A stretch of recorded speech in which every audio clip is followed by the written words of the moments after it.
விடுதலை சிறுத்தைகள் கட்சி திருமாவளவன் தற்போது கையில் எடுத்துள்ள மதுவிலக்கு மற்றும் ஆட்சி அதிகாரத்தில் பங்கு என்ற அரசியல் ஸ்டண்ட் கடுமையான விமர்சனத்துக்கு ஆளாகியுள்ளது. பிசிக வைத்த 2 கோரிக்கைகளையும் திமுக நினைத்தால் நாளையே செய்ய முடியும் அல்லது குறிப்பிட்ட கால அவகாசம் கேட்டு நிறைவேற்றி இருக்க முடியும். அதை நேரடியாக அறிவாலயம் சென்றே கோரிக்கை வைத்து இருக்கலாம். அதை விடுத்து மாநாடு எக்ஸ்போஸ்ட் என்று ஒரு விளம்பர அரசியல் செய்ததுடன் திமுக கூட்டணியில் இருந்து அவர் வெளியேற வாய்ப்புள்ளதாகவும் அதிமுக அல்லது விஜயுடன் கூட்டணி வைக்கப் போவதாக ஊடகங்களை பேச வைத்து வேடிக்கை பார்த்திருக்கிறார் என்பது இன்று உறுதியாகியுள்ளது. திமுக கூட்டணியில் தான் இருப்போம், மதுவிலக்கை கோருவோம், ஆட்சி அதிகாரத்தில் பங்கு கேட்போம், முதலமைச்சர் ஸ்டாலினை நேரில் சந்தித்தால் அது குறித்து பேச மாட்டோம் என்று திருமாவளவன் என்று பேட்டி கொடுத்துள்ளார்.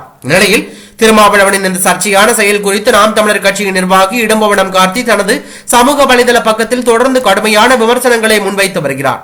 அதில் முதலமைச்சர் ஸ்டாலினை சந்திக்க அண்ணன் திருமாவளவன் போனதுக்கு பதிலாக அட்மின் போயிருந்தா கூட்டணி ஆட்சியை பத்தி பேசியிருப்பாரோ என்னவோ.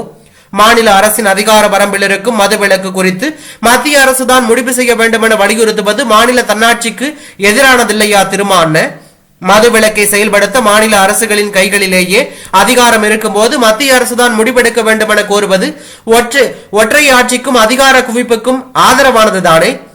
விடுதலை சிறுத்தை கட்சியின் மது ஒழிப்பு மாநாட்டில் திமுகவினர் RS பாரதியும் TKS இளங்கோவனையும் பங்கேற்க செய்வது போல பிசிக முன்பு நடத்திய சனாதன ஒழிப்பு மாநாட்டில் H ராஜாவையும் அண்ணாமலையும் பங்கேற்க செய்திருக்கலாம். வாய்ப்பை தவற விட்டீங்க திருமா அண்ணனே. மதவாதத்துக்கு எதிராக ஒரு மாநாடு போட்டு அதில் பங்கேற்க பிரதமர் மோடிக்கு அழைப்பு விடுத்து மதவெறிக்கு எதிராக சர்வதேச அளவில் ஒரு மசோதாவை கொண்டு வர ஐநாவுக்கு அழுத்தம் கொடுத்தால் இன்னும் பொருத்தமாக இருக்கும் திருமா அண்ணே என்று அவர் பதிவு செய்துள்ளது பெரும் பரபரப்பை ஏற்படுத்தி உள்ளது.